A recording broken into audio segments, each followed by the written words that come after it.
It's your boy, U-Goboy. That's Mongo, all right? This is the U-Goboy podcast channel. But before we start, hit that like button, hit that subscribe button.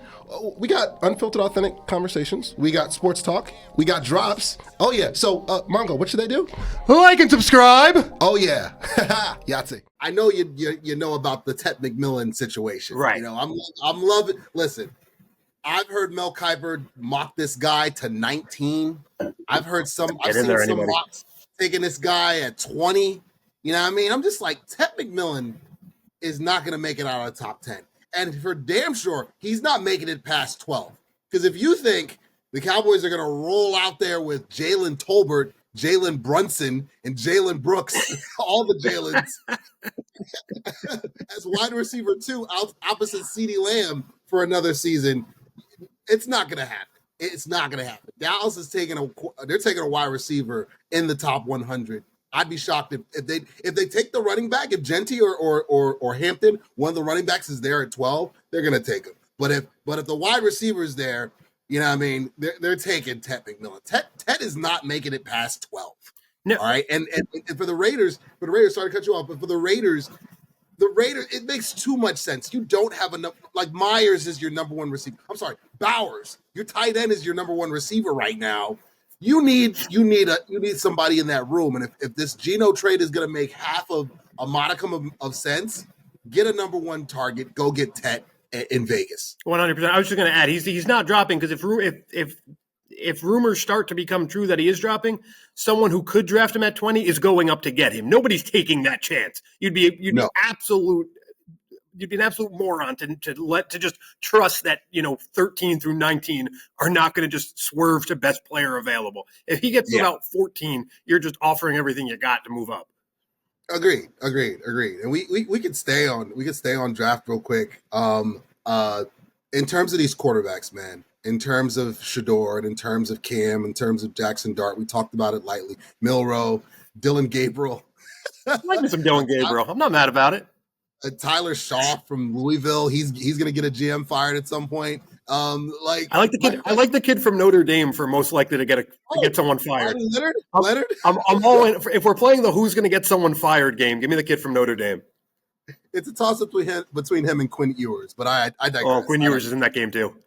And Will Howard is as well. If you saw his combine film, it's a loaded field this year for who's the mistake. I mean, it's a great field if you're playing that game.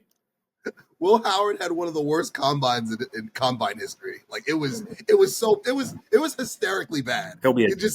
Historically bad, hysterically and historically bad. Third round to the Jets. You can just book it now. Oh yeah, just lock it in. Just typical Ohio State quarterback. When you're not surrounded by 10 5-star players, you look pretty bad. Justin Fields, who's a Jet? Hey, look at us go. We're nothing if not consistent. But which one of these quarterbacks, Mongo, because Draft Super Show loading, the next time we'll be in studio will be for the Draft Super Show, but this is the free agency Super Show.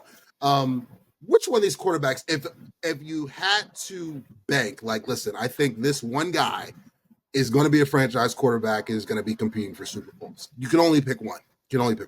You pick yours, I'll pick mine. Am I starting a franchise in a vacuum on the moon, or am I staying within the confines of the NFL? The NFL, outside of the UFL, no rock included. I asked that question with all the insanity I can muster because I am going to stick with Shedeur Sanders.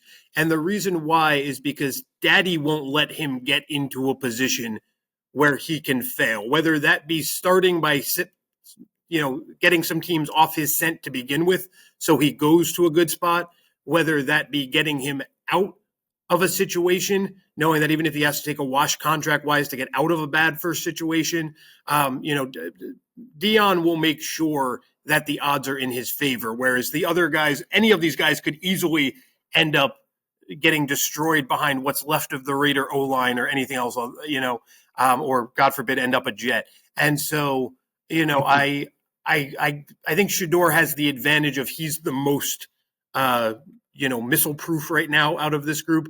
If I'm starting a team in a vacuum, I like Jackson Dart's just talent alone over all of these guys. I think he's got a little bit of Justin Herbert to me, where you just roll him out there and see what happens. Just good things seem to happen when Jackson Dart is your quarterback more than these other guys. And I can't justify that beyond, this is where the tell me when I'm telling lies soundbite would play in studio, right? Just look at any quarterback and tell me either, is this a guy you trust or a guy you don't trust? And it seems to work out more often than not in knowing the outcome of the game. I think a lot about, right? Every time Rodgers had the ball with under 3 minutes in a game last year, now he was a guy you used to be able to trust. Now, that he's old, you knew what was going to happen. It was a foregone conclusion by about week 10. Oh, we're down 5 or less with 3 minutes to go. It's been fun, everybody. I'm going to go start raking the leaves early, right? Jackson Dart right now has that it about him in the right direction where you can definitely trust him. But, I don't have anyone far enough ahead to a point where Shedeur Sanders' advantages, family-wise, don't give him the absolute edge to me. Yeah. I think, I'm going to go with some bias there. I'm going to go with the kid that was who's working out with Tom Brady in middle school and in high school. I'm going to go with that guy. I'm going to go with the guy whose dad is the Michael Jordan of defensive backs. I'm going to go with that guy. I'm going to go with the guy that has been looking at NFL defenses since puberty hit. I'm going to go with Shedeur. Yeah. I am. Because I believe, and I'm not hating on Cam. Cam's grown on me. I wasn't a big Cam Ward fan at the beginning of this process, but I like the film. I like the leadership. I like the swag.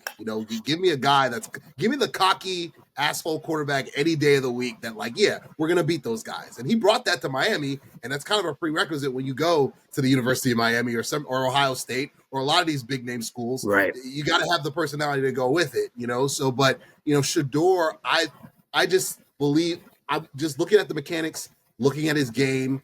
Does he take a lot of sacks unnecessarily? Can the pocket presence and the feet, can it be better? Yeah, because these guys are rookies and they're gonna be coached up. Like, newsflash to people that believe that what's our favorite word? Generational. Like, newsflash. If you're a rookie at any position, you need to be coached up to match the game speed of the NFL. All right? I don't care how much NIL money, I don't care how much training, I don't care about how much nutrition, I don't care about steroids, I don't care about PEDs, any of that stuff. The game speed at the NFL is light years ahead of the game speed in college football at the Division I level, and these guys are going to have to develop. It's called draft and develop for a reason. It's your boy, U-Goboy, and my friends at New York Posse, they're going to hook you up with some official gear. The Knicks are hotter than ever, and they're going to get you right with some official snapbacks, beanies, official gear, official like tissue, baby. Hit that promo code below, 2024. Get 20% off on all New York Posse gear. Hit the link below, and they're going to get you right. It's your boy, U-Goboy. Yahtzee.